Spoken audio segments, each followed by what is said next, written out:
them on blast. We don't give no hot takes, only talk facts. We're giving all our devotion, riding high on this wave of emotion. Going all out, yeah, cause this is our time.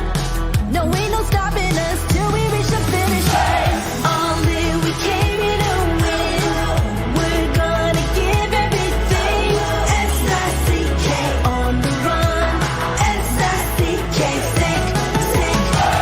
On fire, we're ready to fight. We'll bring the house down tonight. S-I-C-K on the run. S-I-C-K, sick. Play it on the car ride, play it when you lounge.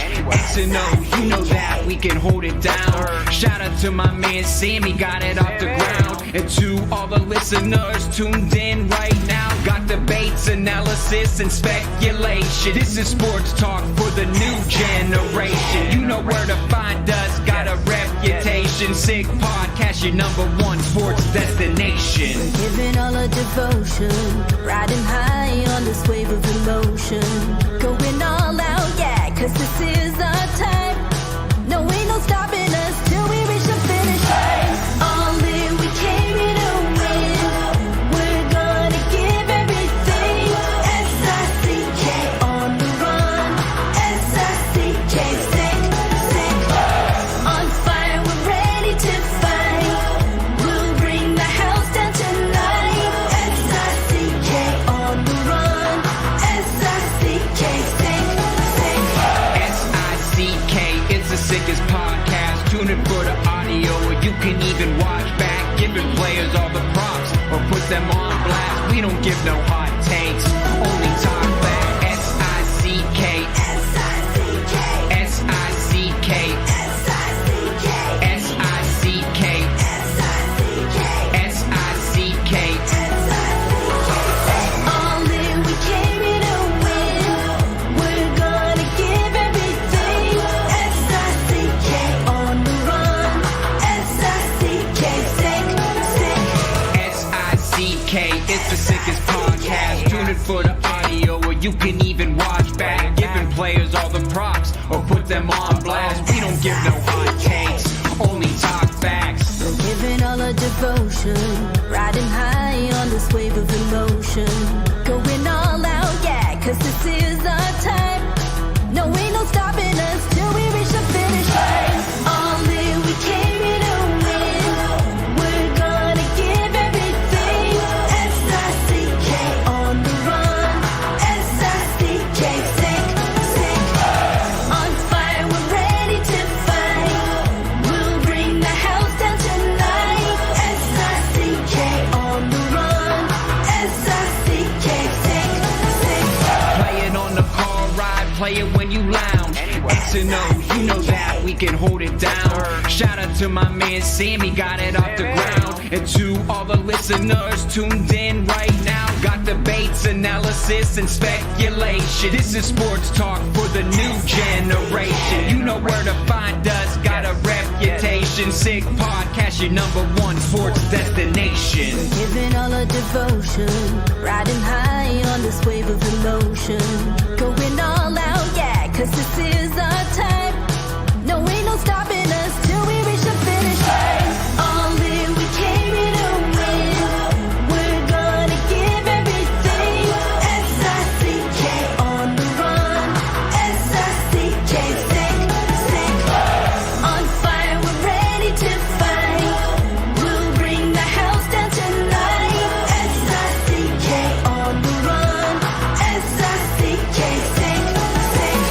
S-I-C-K, it's the sickest podcast. Tune in for the audio, or you can even watch back. Giving players all the props, or put them on blast. We don't give no hot takes, only talk back. S-I-C-K, S-I-C-K, S-I-C-K, S-I-C-K, S-I-C-K. S-I-C-K. Turn up your volume. Because you're about to listen to The Sick Podcast. With Tony Marinaro. 55 seconds left in the penalty, a minute and 27 seconds left in regulation time. Boston 4, Montreal 3. Lafleur coming out rather gingerly on the right side. He gives it into Lemaire, back to LaFleur. The sickest Montreal Canadiens podcast. You're in the fall! Sports entertainment like no other. Rejoint, on lui fait perdre la rondelle, une passe devant. Et c'est le dégagement et ce sera la victoire des Canadiens. Coupe Stanley pour les Canadiens. Le 23e de l'histoire. You found the dogs! John, you found the dogs! He found the dogs! And all together, they worked a young team to the top. And now, a 24th Stanley Cup banner will hang from the rafters of the famous Forum in Montreal. The Canadiens win the Stanley Cup. Brought to you by Energy Transportation Group. Driven to be different. La Vida Tibi. Embrace your true nature. And Playground, your premier gaming destination. It's gonna be sick. Marinaro on this Wednesday, October 9, the first game of the season for the Montreal Canadiens versus arch-rival Toronto Maple Leafs at the Bell Center in Montreal. Opening night for the Habs, opening ceremony versus the bad guys. 1-0 for the Montreal Canadiens.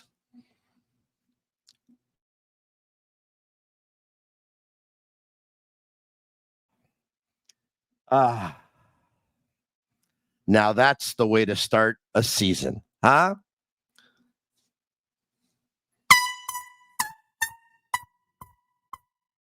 All right.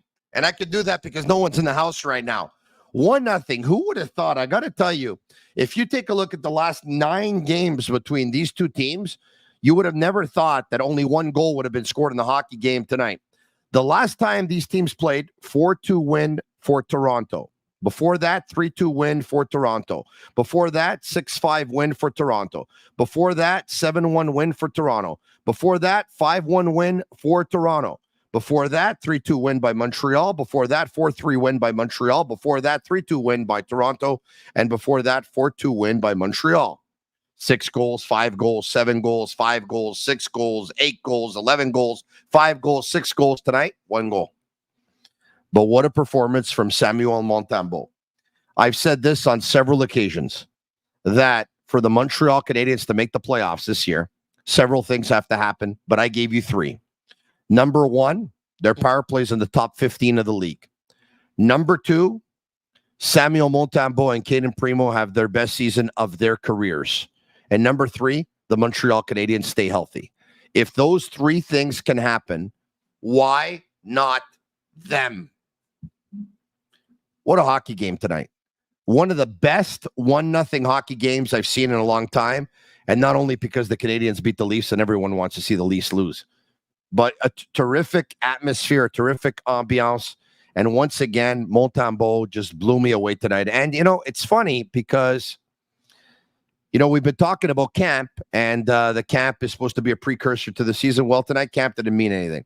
Let's bring in, from Global TV Montreal, Brian Wilde. How are you, Brian? Well, I am extremely good tonight, Tony. That was a lot of fun.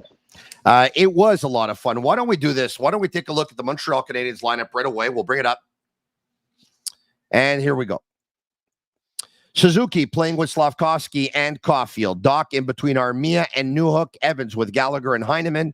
Dvorak with Anderson and Bade Boulet. On defense, Matheson, Gouli, Hutson, Savard, Xhekaj, Barron, Montembeault got the starting goal, and Primo was backing him up. For the Toronto Maple Leafs, Matthews with Marner and Nyes, Tavares with Nylander and Domi, Holmberg with Robertson and Pacioretty, Kemp with Reaves and Lawrence. On defense, Riley, Tanev, Ekman, Larson, McCabe, Benoit, and Timmins. And it's Stolarz who got the starting goal because, of course, Wall is out with an injury. All right, and only 1 goal to show for it in the hockey game. Let's bring up the game sheet if we can. It was Cole Caulfield who scored on a power play for the Montreal Canadiens, assisted by Doc and Slafkovsky. But Slafkovsky with a beautiful pass to Caulfield, who one-times it. And, man, the release on that was absolutely beautiful. Shots on goal, that came in period number 1 at the 7:48 mark. Period number 1, Toronto 18-14. Period number 2, Toronto 13-6. Period number 3, 13-7.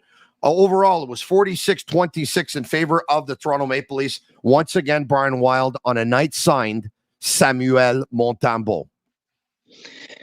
Yeah, and there was a lot of pessimism, I thought, about the goaltending leading into this season, and I don't know why. The numbers for both of the goaltenders were just fine last year, just fine. And there are a lot of people that think that Montembeault should have the inside track on the Four Nations coming up. And when you put 46 on the board on opening night, which is the best in franchise history, in NHL history on opening night, then, that's just fine to get a shutout and set a record like that. So I don't know why people have been pessimistic about the goaltending. He was absolutely sharp tonight. He said he was going to be nervous going in, and he wasn't nervous at all. Well, I got to tell you, for sure, people with Hockey Canada were paying attention. There's no doubt about it. Like you said, a 46 save performance is pretty amazing. Becoming the first goaltender since to record a shutout for the Montreal Canadiens on opening night since Ken Dryden in 1975. By the way, shouting out the Toronto Maple Leafs is no easy feat, Brian Wilde. I don't know if you had a chance to see this stat. I'm sure you did because you're on top of everything. But Habs beat the Leafs 1-0, says Mike Kelly of the NHL Network, of course, and Sport Logique. The Maple Leaf streak of scoring at least one goal ends at 227 games, the 8th longest streak in NHL history. Entering tonight, the longest active streak were Tampa Bay right behind, we're behind them with 66 games with a goal. The Rangers 57, Vegas with 41. That was a big lead for Toronto, 227 consecutive games with at least a goal, and the Canadiens shut them out. I mean, who would have expected a 1-0 shutout win tonight? Yeah, and a lot of people are going to point out that 46-26 shots on goal total and call it a lopsided game. But when the team is up by 1 and the other team is chasing a goal, it's just a natural progression of a hockey game that the ice starts to get lopsided. And the longer you go holding that 1-goal lead, the more mentally and emotionally you start to retreat back and try to hold that 1 goal. So even though it was 46-26 at the end, that didn't play like a 46-26 game. It just played like a team was up by 1 and they started to defend to hold it, and the other team started to get more aggressive and pile on the shots. But to me, that was not a 46-26 game in terms of how even the ice was. I thought the Canadiens, especially in the first period, went toe-to-toe with them. And by the third, they got pretty defensive trying to hold that lead. And let's, instead of pointing out the negative of the 46-26, point out the positive that they actually did it. That they actually kept them to the outside for the most part, that the quality of shot wasn't so significant that Montembeault had to be standing up on his head, but just being damn good, which he was. Tonight's game showed me something different from the Montreal Canadiens because Marty St. Louis has been talking about offensive concepts, and some, long-term coaches or lifelong coaches have said, hey, where's the defensive concepts and where's trapping when you're up by a goal? Where's holding on to a lead? That the Montreal Canadiens, I don't think they've been great in that department, holding on to leads. They're the type of team that no lead is safe. They can't come back. And they're also the type of team that can have a lead evaporate. Now, tonight, yes, it was a victory signed Samuel Montembeault. Having said that, though, like you just said, the Canadiens trapped in period number 3, and Toronto kept coming at them and coming at them and coming at them and coming at them. And yes, Toronto could have scored 2 goals in the third period, and the Canadiens could have lost that game. There's no doubt about it. But at the same time, they also trapped. They also tried to make life difficult on Toronto. And as the game went on, you saw Toronto getting more and more frustrated. And Brian, you talked about Montembeault. As the game went on, like at no point did I think that Montembeault was going to flinch. He was in the zone tonight. Yeah, absolutely. I think that they have a good tandem. I really don't think the loss of Jake Allen from last year to this year is going to impact that tandem at all. And Martin St. Louis said that he didn't know how he was going to favor his goaltenders this year. Well, after this one, I think he's going to favor Montembeault for a little while. Obviously, Primo is going to get one of these 3, we assume, tomorrow against Boston. That's going to be a tough one, obviously. Boston resting, you having to go back-to-back. Hey, here's a Northeastern kid. I bet you he plays the game of his life tomorrow night. You'll see. Absolutely. He loves playing in 2 arenas, in Philly, and where his father played, and in Boston, where he played his collegiate hockey. You make a great point. Playing for the Huskies, winning the Beanpot tournament in that venue as well. So you're absolutely right. That's an excellent point. There's absolutely no way he's not playing tomorrow night and then back to Montembeault on a Saturday. It's funny too, Tony. Like, this is a team that last year lost 27 one-goal games. 27, right? Yeah. Like, just half of those, and add 13 points on the total for 89. Just half. Well, Yes. They're 1-for-1 this year in one-goal games. So that's a nice turn of the ledger that didn't look at all like last year when, as you mentioned, they couldn't hold the lead. Then another late goal or an overtime against, and suddenly 2 turned into 1 point, or 1 point turned into 0. They took the full 2 tonight. Brian, once again, on paper, they're probably not supposed to make the playoffs. But if they do, they wouldn't be the first team who wasn't supposed to make it on paper, and they won't be the last. But there's something about this group. There just is. And I know it's one game and it doesn't make a season. And I know they were not very good in preseason. There's a lot of people that put a lot of stuff into that. But this whole mantra with the why not us now, I mean, I kind of like it. It's like, you know what? Why not us type of thing. And they're going to go with this whole us against the world thing. And they're going to play I think, with some added motivation. And, Marty St. Louis, when the opening ceremony, I don't know, maybe I'm reading too much into it. But like the fist pump to the crowd, I think it's his way of telling them, just watch us. Believe. Yeah. Just watch us. Right. Sorry, Tony. And when you think of that, just watch us. I mean, you're looking for things that show you that they are worth the change that Martin St. Louis has an expectation of. So that comes in players, right? I mean, it doesn't happen in the sky or in the clouds. It happens because players are better. So let's look at that. You got Lane Hutson, who was already making a play for the first power play unit off of this game, right? Huge improvement on the team that wasn't there last year. He's going to start chucking and jiving guys and just beating people so cleanly, putting them in their wake. And when he does that on the power play, it's going to make a difference. It's going to lead to goals, right? Caden Gooley, I thought, for a guy who played one preseason game, wow. Yeah. I mean, he was stellar, strong, smart. They need him to elevate, maybe be a first pair defender. You saw the start of that tonight. I thought he was a first pair defender. He had the hardest minutes. He had Austin Matthews all the time. He was asked to do a lot, and he passed every test. Cole Caulfield, you need him to recover from the 8% shooting percentage of last year, which is completely unlike the rest of his career when he peaked out at 16, but usually was in the neighborhood of 12. He scores on a beautiful shot, as you mentioned. So there's another improvement. Dak comes back. You think to yourself, oh, this dude's going to be rusty, right? Or he's going to be nervous that he's going to rip out his ACL and you're going to see nothing but tentative play. Instead, he was transitioning that puck up the ice and changing the second line. So, I mean, when you're looking at how do they turn that from 76 to 89, you had like 5 key elements that tells you that it's possible. Hutson, key element. Doc, key element. Montembeault, key element. Gooley, key element. I mean, even in the back end, you had Hedman putting in some nice minutes. So I'm optimistic tonight, very optimistic. Well, look, I mean, a lot of people are watching right now. They're probably saying the Canadiens could have easily lost this game, and they could have, but they won it, right? And who would have thought that they were going to beat the Leafs on opening night if you just looked at the two teams on paper? I mean, when Toronto went on their power plays tonight, they put out Austin Matthews, Mitch Marner, Nylander, Tavares, and Riley. Are you kidding me? That's the 5 guys they put out, and the Canadiens, they shut them down. They kept them off the board. They didn't score any goals. And Montembeault was great from start to finish, and he was amazing down the stretch when Pacioretty found Austin Matthews. He found Austin Matthews. He didn't find Joe N'importe-qui. He found Austin Matthews within 2 feet of the net, and he stopped them. And there were so many turning. Like, I loved Max Domi, that punk. You're a punk. And you blocked me on Twitter, but I've done that to 5,000 people. But you're a punk. Max Domi, when he face washed David Savard and he wanted to go with him, and Savard, he said a bad thing too. Yeah, and Savard said, "You know what? No, we're not going to go. No, we're not going to go. No, I'm not going to get it. No, we're not going to go." And then a couple of minutes later, he lined them up and he drilled them. That was one of the most beautiful things I've ever seen in my life, because when Domi was here and he was a Hab, he was smug as hell. He was smug, and he's a punk. His father was a very, very strong man, though, and I would never say that in front of his dad. No, that'd be unwise of you. I'm very unwise. To dad, nothing personal, but just Max is Max.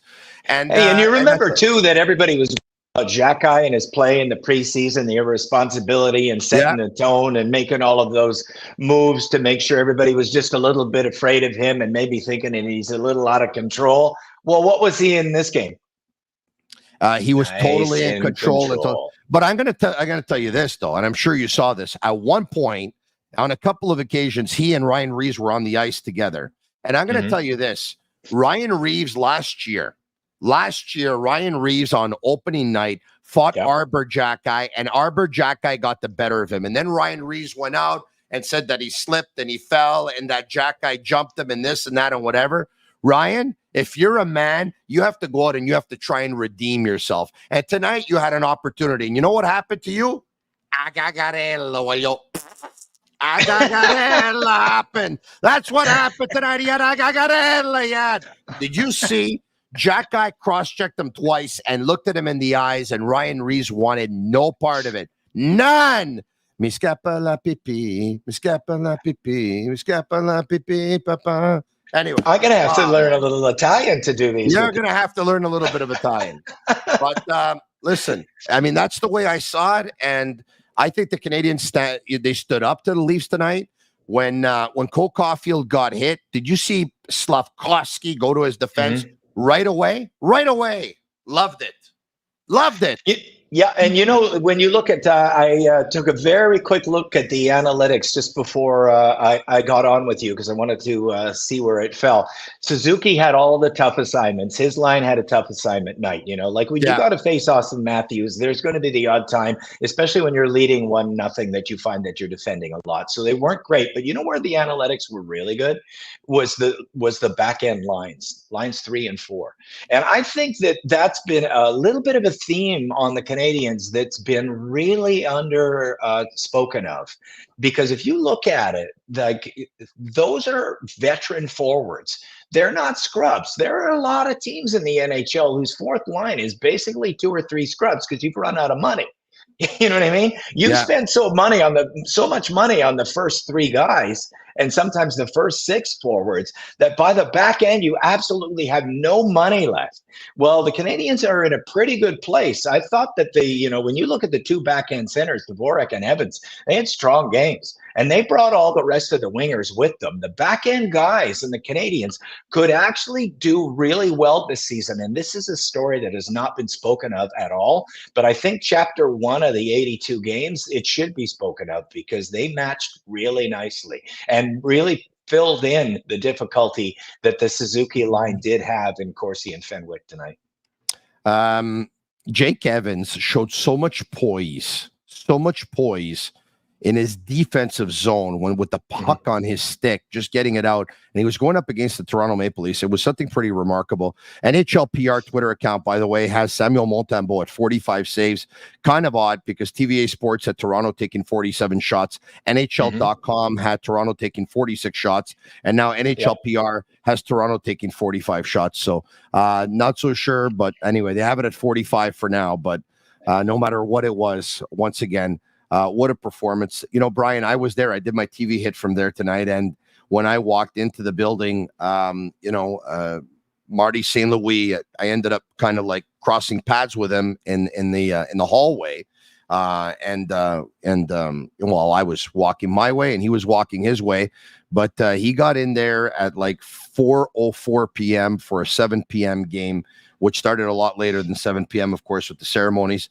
And Lane Hutson came in just a couple of minutes later. And, when Lane Hutson came in, I got to tell you, he looked like a kid in a candy store. He looked so excited. He looked like a really, really young kid. But he had this kind of, energy just walking into the building tonight. Brian, we saw that energy tonight and we saw that talent tonight. We haven't talked about him enough.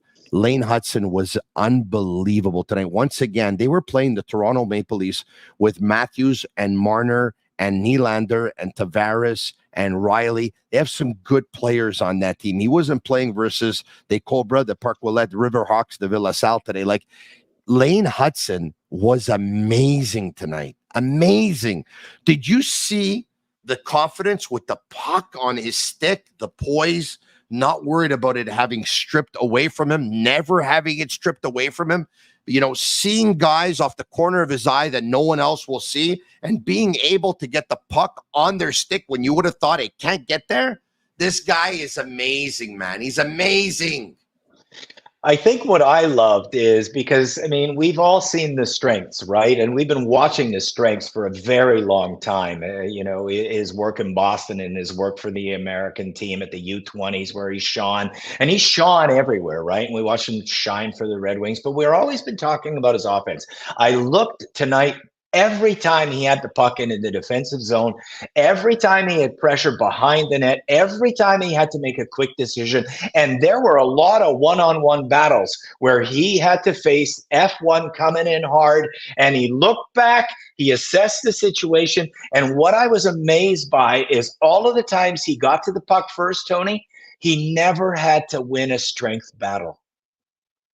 Yeah. He always won the battle with savvy, smarts, and it was always ahead of that F1 all the time, that he wasn't like locked in a you're stronger than me, I'm 165 5'10", you're 6'3 230. He was never locked in any battles. He always won the exchange by leaving the attacker behind him and skirting away from the play, making a great outlet pass and getting the job done defensively. We all know what he can do offensively, but if he's that reliable defensively against a team as powerful offensively as the Toronto Maple Leafs, in his first game this season and his third NHL game overall, this kid's special. Brian, one of the things I've brought up, and I think I'm already going to revise what I said, was, okay, so Matheson will play all the games, and David Savard will play all the games, and Caden Gooley will play all the games.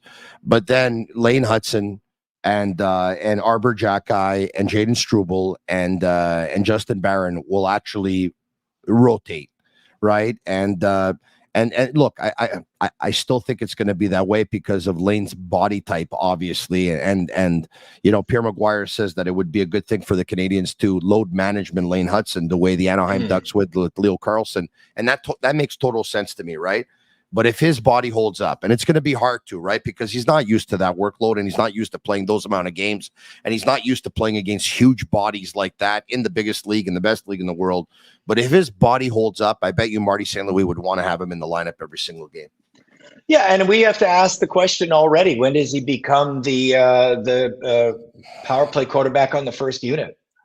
Well, the goal they scored, Mike Matheson was on the ice for the power play, and it is the first unit that scored the goal. However, it is also the first unit that was on the ice for the longest time for that 5-on-3 power play, which was, the moment that the Canadiens probably looked the worst all night was on that 5-on-3 power play. And it's funny because they looked pretty amazing in their first couple of power plays. Didn't score on the first one. I believe they scored on the second one. But on that 5-on-3 power play, they didn't look good. And I was kind of hoping that Hutson was going to be on that one, and he wasn't. And look, I think it's going to be, and I've said this before, that it's going to be inevitable. It'll happen organically. Lane Hutson will end up on the first wave of the power play. He's just too good.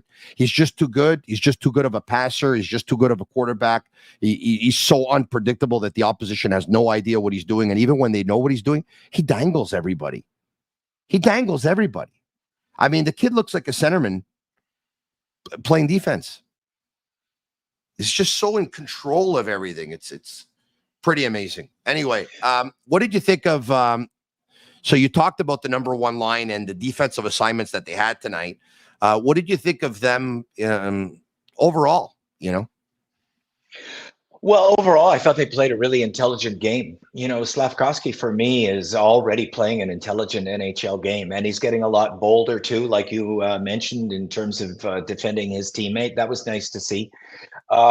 Suzuki had to do so much defensively. My word, it was hard to even make an assessment on what he did offensively that wasn't on the power play because they were really taxed. Suzuki's he's a poor man's Patrice Bergeron, man. He really is. I know a lot of people love to use different comparables and they bring out different names and different players. I got to tell you, I've seen Bergeron since day one. I really have. I've seen Bergeron since day one. And I'm going to tell you this. Marc Bergevin saw Bergeron too. That's who Marc Bergevin saw when he saw Nick Suzuki. Yeah. I guess so. But he wanted Cody Glass in the beginning, so I'm not going to give him that much credit. Yeah. But yeah, eventually anybody could see Nick Suzuki for what Nick is. He's an extremely cerebral player. I wonder if he'll get at least a tryout for the Four Nations. I'm getting excited about that Four Nations. And when I think of Nick, he maybe doesn't get a try at center, but he's just so cerebral. I can see him being just a very good player on the fourth line wing if they can't give him a look up the middle, because Canada's obviously so strong up the middle. I saw a tweet. I think it was Hockey Junkie YT that put it up there. And the camera focuses in on Montembeault and his eyes. Like, when you talk about that focus, man, he had it. And look, tomorrow's going to be a big game for Caden Primo, and I'm sure we're going to talk about that as well. But Samuel Montembeault, once again, what can we say? Whether it's 45 saves or 46 or 47, most stats have him at 47, but the NHLPR once again has him at 45. A tremendous performance by him in front of family and friends. It must have felt amazing. Barry Boulay as well in front of family and friends. And Barry Boulay, I thought, he wasn't like he was in the preseason. But Barry Boulay was good tonight. He showed some flashes. They were all good, really. I know that Toronto could have won this game, but there's not one Montreal Canadien tonight that didn't do their job. Yeah, that's how I saw it. There were no passengers. The back two lines, as I mentioned, were outstanding. The defensive responsibility of the top line was excellent. The second line, Newhook had a chance to score. He had a one-on-one opportunity that he was thwarted. Doc, to me, considering that, you play your first competitive game after being out a year, you're either going to show rust or fear, and he showed neither. I'm really, really impressed. That is a transition player. He does so much on the ice that people don't really assess with much excitement because it's so kind of under the radar. But he's just a really strong, complete player. I'm a big Doc fan. I don't know what his point total is going to be because he's got to set up guys that aren't exactly finishers and not line A.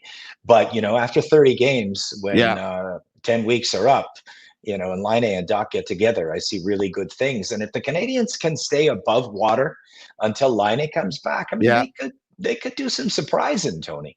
Well, that's the big thing right there. A gentleman approached me earlier this evening at the Bell Center, and he said to me, you think they can be in the mix the way they want to be in the mix? And I said, the first month of the season, especially the first 10 games, is going to say a lot. And if they're going to have their head above water and they're going to be in a playoff spot in the first month of the season, they're going to start to believe. And then all of a sudden that second month comes fast. And then if Patrick Laine comes and he's going to be like, he's going to be a gift at Christmas, it's going to create an amazing buzz in the city. And you saw the buzz tonight, by the way. You saw the ovation to Laine. That was really something. Like, you can tell that he was moved. Marty St. Louis behind them, giving him the pat on the back. Yeah, I thought that was a great moment. I thought it was amazing. But once again, so many great. You talked about Gouli. Gouli played 27-38 at 5v5 at 5v5. No, he's played 27. I thought Guillaume Villemay wrote this. He's played 27-58 at 5v5 versus Matthews since last season, including 11-06 versus Matthews at 5v5 tonight. Yep. And Matthews has 0 goals and 0 points in those 27 minutes and 38 seconds. Like, once again, this is Caden Gouli shutting down Austin Matthews. And I know Montembeault made some huge stops off of Matthews, so obviously he gets a lot of credit too. But, we're talking with a player that just skated for a couple of days after the appendix. It's pretty amazing. Pretty amazing. I can't remember a moment on the evening where I thought Gouli was beaten for strength or he gave the puck away. And there were many times in the game where I noticed that the defenders on the Canadiens this year more than last would face a little bit of pressure in front of them, would get control of the puck, and there was this patience to look for the outlet instead of like a panic, just throw it anywhere. And there was a lot of just panic and throw this anywhere last year. And this year, there was a lot of, okay, I won it. I got it. I've left the guy behind me. And now I'm going to hold onto this puck and make a smart play as an outlet instead of a panicked play. And I thought it made a big difference. And the best at that was Guhle. And shockingly, I thought the second best at that was Hutson. And again, I'm like, Hutson, how are you doing that? How are you leaving a guy who's so much bigger than you in your wake, looking up, assessing, and making the perfect outlet? Because this is supposed to be your weakness. So I really think they got something in him. I'm trying not to be really enthusiastic because I took Logan Stankoven as my Calder Trophy pick. Yeah. But, can Lane be in the mix? Like, if you listen to the announcers on other, like you listen to tonight's Sportsnet, I mean, they're amazed by how good he is. It's not just us. Yeah. You listen to the talk shows on TSN, they're talking about him. It's like there are a lot of people talking about this guy. And Scott Wheeler tonight. Scott Wheeler absolutely loves him. On Twitter, he tweeted something to the effect that Lane Hutson really is that dude. He really is that dude. Like that's something right there. I mean, that's kind of cool. You talked about Doc and Armia and Newhook in the first half of the game, in particular, the first period, they were really good. And Newhook, we already knew that he could fly. He had an extra jump to him tonight that I thought was pretty cool. And, we wondered who was going to get that spot on that line once Liney went down. Armia did the job tonight. Armia looked workmanlike. Yeah. Which is what you get from him. Yeah. It was good. It was really good. And, and the thing is, too, I was pretty negative about how that preseason went because I remember when Grant and I started recruits and we had that 1 year together. To me, that preseason looked like the year we did. And Carl Eisner was just signed and everything went to crap fast. Yeah. And I really didn't like what camp looked like. There were the first line didn't play enough. Nobody got any momentum. It was power play after power play and PK after PK, fights over here and anger over here. And then by the end of the thing, you're benching everybody so they don't get injured or get in stupid fights in Ottawa to finish the thing. And it just felt like everything was wrong. And you know what was wrong? Me. I was wrong because none of that looked like the preseason. None of it. It was as if the preseason didn't matter at all and was an indicator of nothing. You know what? It was an indicator of nothing. Nothing. How many people said the Canadiens had the worst camp that they've ever seen the Canadiens have? How many times did we talk about that 0 for 30 power play? Boom, they score a big goal tonight. They score the goal they end up scoring ends up being the game-winning goal. And the team that we think has an amazing power play, the Toronto Maple Leafs, are the team that are held off the board and they don't score a power play goal. I mean, how many times did we say we're worried about the Canadiens defense at camp? We're worried about the Canadiens goaltending. Everything. We were worried about everything. And it just goes to show you that preseason means nothing. Nothing. Right. So let's do less of that preseason stuff, right? Let's do less of it. Yeah, let's remind ourselves to not put too much value on things when they're just kind of going through some sort of motion. I don't know what to call it, but the best sentence is it meant nothing. I mean, there was just nothing that was an indicator that happened then was going to happen now. By the way, I thought that making Michael Pezzetta a healthy scratch tonight was a mistake going into the game. And by the way, don't get me wrong. Like, I know that Michael Pezzetta is a 13 on a lot of hockey teams and maybe even a number 14 on some hockey teams. But I just thought, based on what's transpired in the preseason versus the Toronto Maple Leafs, Max Domi cross-checking Lane Hutson in the face, driving Strubal's face down to the ice, Pare sticking out his knee and hurting Liney. Reaves in the lineup tonight, Domi in the lineup tonight. I thought it would have been wise to have Pezzetta in the lineup because let's just say Arber Xhekaj takes matters into his own hands tonight. He gets ejected. You're down to 5D again. But if Pezzetta's there, at least Pezzetta could be there to insulate Xhekaj, to support Xhekaj, maybe to jump in, maybe to try and take care of it himself. And then all of a sudden, you're not in trouble in terms of defensemen, right? So, I but thought it didn't end up being that kind of game at all. No, and it didn't end up being that kind of game at all. So, you know what? Marty St. Louis won his bet tonight. It didn't end up being that kind of game at all for a couple of reasons. But yeah, I think Reaves didn't want to go. I think Reaves didn't want to go with Xhekaj tonight. Well, especially in Montreal, it's a little bit of a harder. And, and the thing was too, like, correct me if I'm wrong, but when he got beat up pretty badly, that was his first minutes for the Leafs, right? So I think he wanted to make a big impression, and now he feels like maybe he's a veteran that doesn't have to make that impression, even though, I mean, obviously he does, right? Because he's not a hockey player up there. Yeah. There's only one thing that everybody expects from him. So, I'm happy that it went the way it did, because the criticism that Xhekaj faced in the preseason, I really felt it was unwarranted, because like nothing that happened there.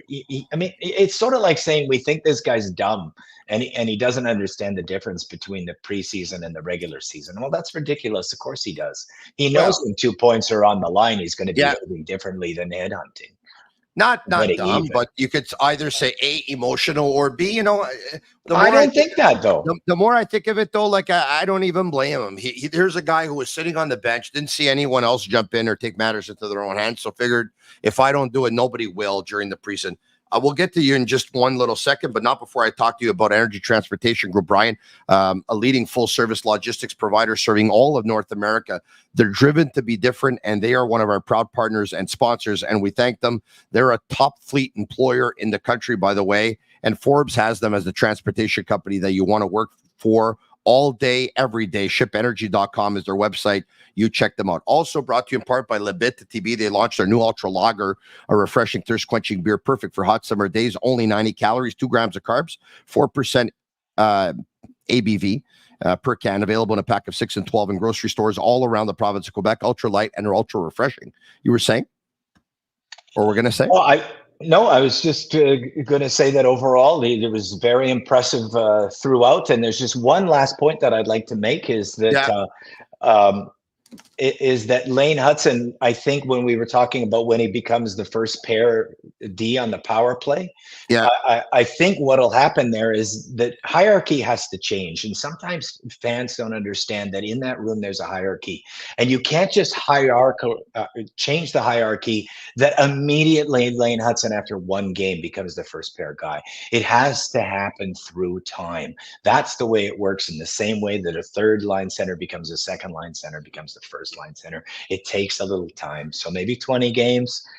He continues to prove himself, and it continues to show that he's got the chucking and jiving and everything that makes a difference. And then it'll just happen organically, as you mentioned. Well, if they win games, it'll take a little longer to happen. And if they lose games or leave points up on the board because they weren't able to have a good enough first unit power play, then it's going to happen, I think, sooner rather than later. But once again, I thought he was, once again, just fantastic tonight.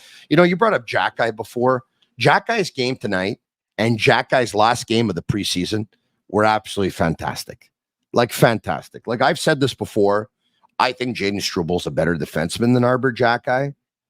But the way Arber Xhekaj played tonight and last game, if he can play like that all the time, he's better than a lot of defensemen. And he's extremely valuable. Yeah, and that was the point that I was going to make. I did forget it for a second, that Xhekaj behaved like it was a 1-0 game. Correct. And so maybe if it was 4-0 or 5-0, then he might have changed the way, and it might have looked a little bit more like the preseason. But he understands the score. He's a smart guy. Yeah. He didn't get to where he got because he's not smart. When he played junior hockey and didn't get drafted, but kept getting better and better, it wasn't just because he was, boy. It's also because he's smart. And so he showed those smarts. He understands the score. He understands he can't do anything dumb. Game's still on the line. He's going to do the smart thing. Marty St. Louis obviously loves offensive hockey, but a 1-0 win versus the Toronto Maple Leafs, who had scored for 227 consecutive games, must give him so much satisfaction. Absolutely. It must be like just pretty crazy. Especially when you consider that Martin St. Louis is obviously very smart too, and he knows that the criticism in him being, a forward, like naturally him being a former player that was a forward, he understands that everybody's going to say, "Yeah, but do you know how to teach defending?" Right? Can you do that? Yeah. So he, like, these guys, they know that they know what the scuttlebutt and the criticism is about them, and the weak link that people think they may have. And so a 1-0 score line against that team, the Toronto Maple Leafs, the high scoring team, 266 games with a goal team. Yeah, that's got to feel so good for him. And I love the point you made about Line A too, because you could see Martin St. Louis behind Line A and him getting that raucous ovation as loud as it got. And you could see his face going, yeah, that's the home we're trying to build here. That's the home, and a little pat, so, I mean, he's thinking all the time. That was Marty St. Louis telling Patrick Laine, officially, son, welcome to Montreal. Absolutely. And you're loved. You haven't played a minute. You're loved. Yeah. And this is what it's going to sound like when you come back. And this is what it's going to sound like when you're going to score a goal. And let it help your rehab, your motivation for your rehab. He was touched. You can tell. Hey, by the way, earlier today, I don't think there's a lot of people that saw this coming. He's back as a Montreal Canadien for the second time. How surprised were you, if we can bring up this tweet from the Canadiens? Oh, yeah, Lindstrom. Yeah, the Canadiens agreed to terms on a 1-year, 2-way contract with defenseman Gustav Lindstrom. How surprised were you to see that? Smart move. Smart move, but not really. I mean, they're thin now, right? I mean, the Reinbacher, he was scheduled to be in Laval and they lost him. So, they needed a warm body in there. And if he's interested in playing in Laval this year, because that's where he'll play, unless, they get the most man games lost due to injury again this year. So, but it's good to fill out the roster down there and be a competitive club. So great move. Well, it's a great move, because if your seven's not going to play, you can have Gustav Lindstrom being your 7 and not playing, and then end up sending someone else to Laval or end up playing that way. So I think it's absolutely. Yeah. Good point. Brian, it was a lot of fun tonight. 45 minutes just passed by like that in a flash. Enjoyed it.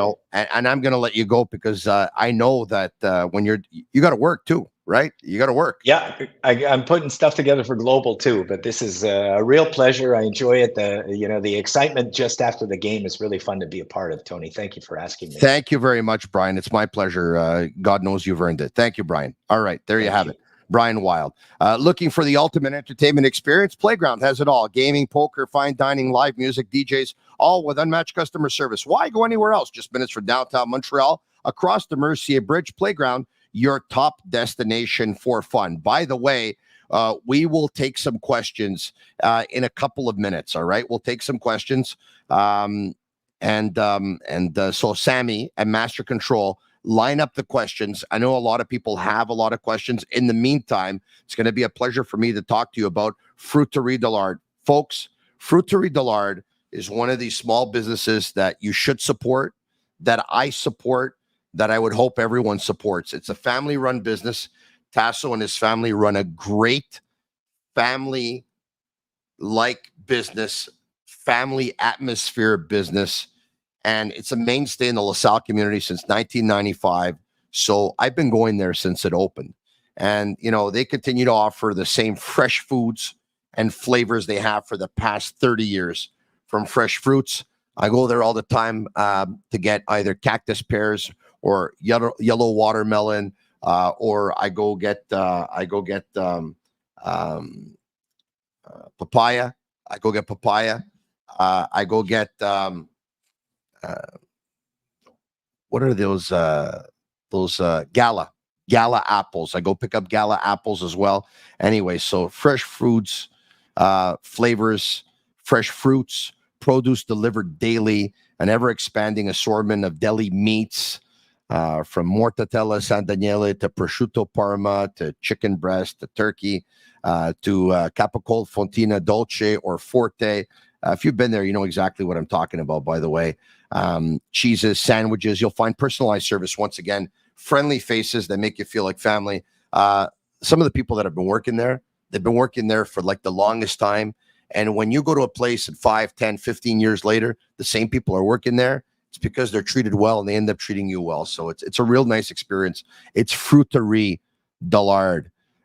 Sammy, you give me a heads up if we have some of those questions. We do? All right, okay. Why don't we throw out a couple of questions?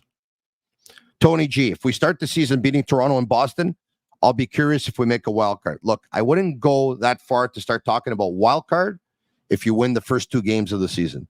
But clearly, winning the first 2 games of the season, I think, is really important.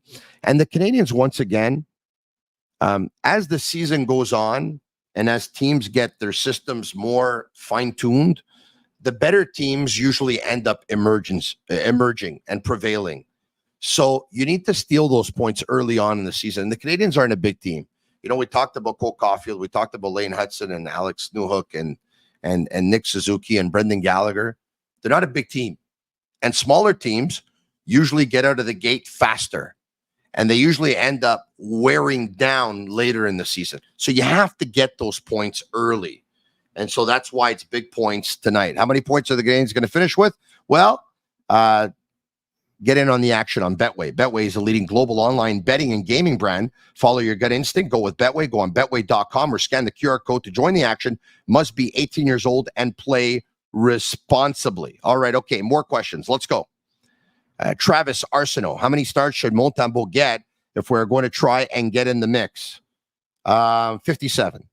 Next. Max 62. Rick Wagan, how long do you think it will take to get Lane Hutson on the first unit power play? The Habs need to see some chemistry, what he has with Suzuki and Doc. Not if, but when does that happen? Sooner rather than later. Next. Dimitrios Ritalis, where does Kapanen fit on the roster? Well, I think Barre Boulet was good tonight. Not better than that. I think Heineman was good tonight. Not better than that.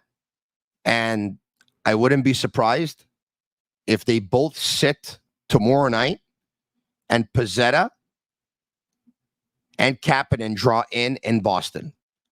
And if Kapanen and Pezzetta draw in tomorrow and Kapanen has a better performance than Barre Boulet or Heineman had, then you're probably going to see him get the start versus the Ottawa Senators on Saturday night.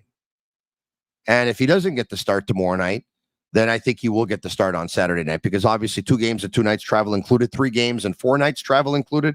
You usually revamp your roster and usually get other players in there. A shout out to Paul Montreal. Give them a shout out. You know, that if you have thinning hair, they got 2 locations, downtown Montreal and West Island. They do a bunch of treatments, by the way. They take care of your thinning hair with a new technology called TED, which is ultrasound technology. It's non-invasive at all. And they also have the latest cosmetic technologies for laser, injections, fillers, body contouring, facial treatments. Check out Paul Montreal on Instagram and jot down this number. You can call them tomorrow, 514-989-7328. Couple more questions. Let's go.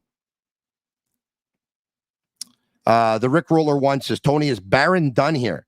Not seeing anything from him. He's not done here, but if Struble would have been healthy, Barron wouldn't have played. So he's not done here, but he's number 7 on the depth chart right now with the Canadiens. Next.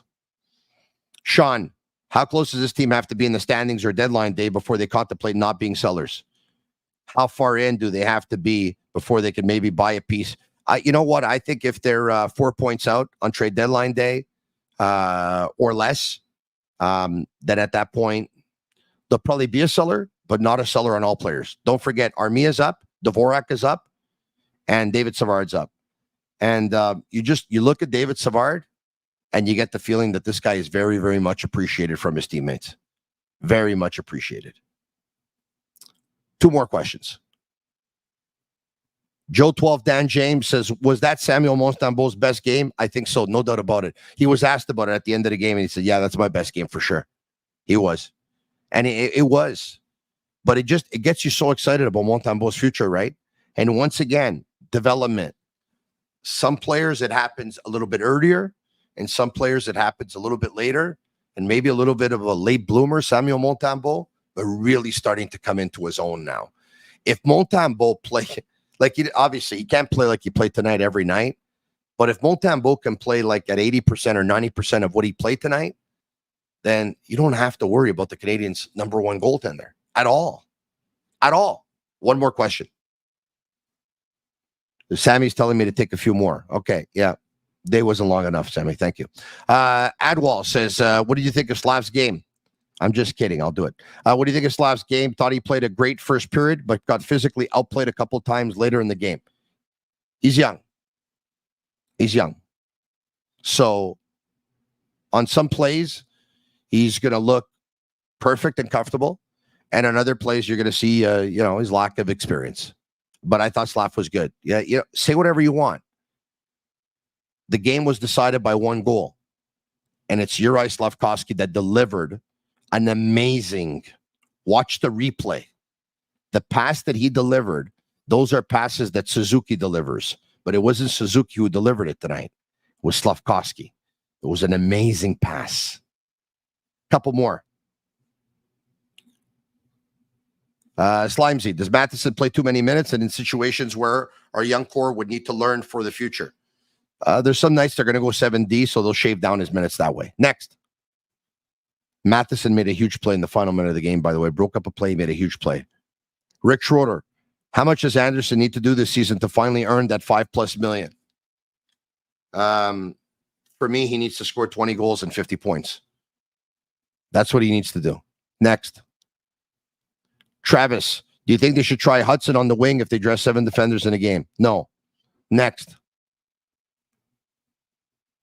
The Fisherman, are we finally going to beat the Sens on Saturday? All depends how much gas they're going to have left in the tank. 3 games at 4 nights. It won't be easy. They'll be on fumes. Next. Do you think Heineman played well? I thought he looked a little frazzled. Where and when do we see Kapanen join the lineup? I think Kapanen will be in for Heineman tomorrow. Next. Steve. Arber Xhekaj playing on the wing for power play 2 with his 100-mile-an-hour slap shot. That's actually on net.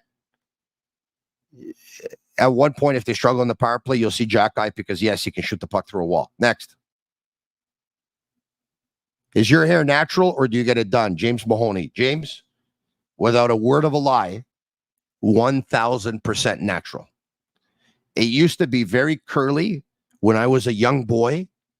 And then when I was a teenager, it got very, very straight. And then in the last 4, 5, 6 years, the curls have started to come out a lot more. I don't know what it is, but completely natural. And my hair looks kind of dead like this. So I got the water bottle, and I put water on my hair a lot. I don't know why, but I just do. I find it kind of comes alive again. And that's it. I don't brush my hair or comb my hair.